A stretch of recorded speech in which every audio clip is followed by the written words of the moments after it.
Jama'a barkanmu da warhaka. Barkanmu da sake kasancewa a wannan lokaci. A yau ina tafan mana ne da wani zance cikin zantukan waɗannan mutanen masu hikimar magana. Ɗaya daga cikinsu wanda ake cewa Marcus Aurelius yake cewa abin akwai ban mamaki yadda mutane suka fi son kawunansu a bisa sauran mutane, amma kuma suka fi fifita ra'ayin mutane a bisa nasu ra'ayin. Bari na maimaita mana, abin akwai ban mamaki yadda ɗan adam ya fi son kansa fiye da sauran mutane, amma kuma ya fi fifita ra'ayin mutane a kan ra'ayinsa.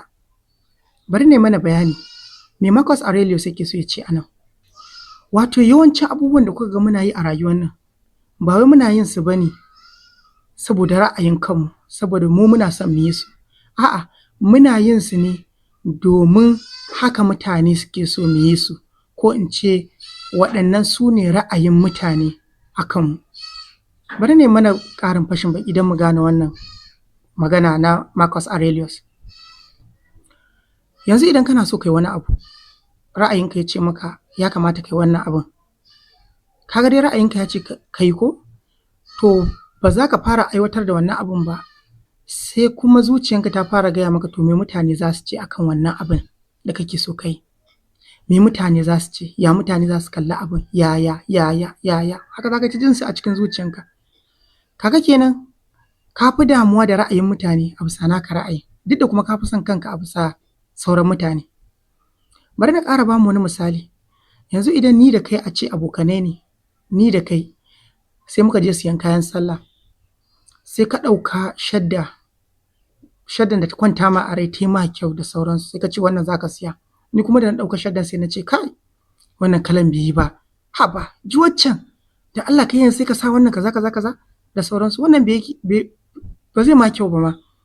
To insha Allah ko da ta ma kyau, haka nan za ka aje wannan shaddan ka ɗauka nawa ni wanda nake so.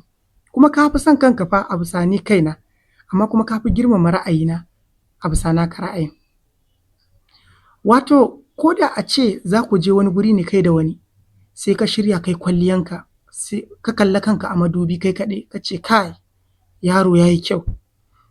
To duk da zaran ka fito, wani a cikin wanda za ku yi tafiyan nan ko waɗanda za ku yi tafiyan tare da su suka ce kai wannan wani kalan dressing ne, wannan wani kalan shiga ne, da Allah ka je ka canza kaza, wannan kaza bai kyau ba. To insha Allahu za ka koma ka canza wannan kayan ka sa wanda suke so. Ka fi son kanka a bisa su fa, amma kuma ka fi girmama ra'ayinsu a bisa naka ra'ayin. Wannan haka yake faruwa a dukkan al'amuranmu na yau da kullum. Ko mashin ne za ka siya, kalan wanda maƙocinka ya siya shi kake son ka siya. Ko mota ne za ka hau, kalar wanda maƙotanka suke hawa shi kake so ka hau. Ko gida ne za ka gina, maƙotanka kake kallo, kalan gidan maƙotanka kake so ka gina. Mata ne za ka aura, to wanne wane ya aura? Na gaban mota? To ni ma irin ta nake son aura. Wato mu dai a taƙaice mafi akasari ba wai muna rayuwa ba ne yadda muke so mu rayu, a'a muna rayuwa ne yadda mutane suke so mu rayu. Idan ka fahimci abin da Marcus Aurelius yake cewa kenan, shi yasa ya ce abin akwai ban mamaki. Ɗan adam ya fi son kansa a bisa duka sauran mutane, amma fa ya fi girmama da daraja ra'ayinsu akan nasa ra'ayin. To na bar mu lafiya.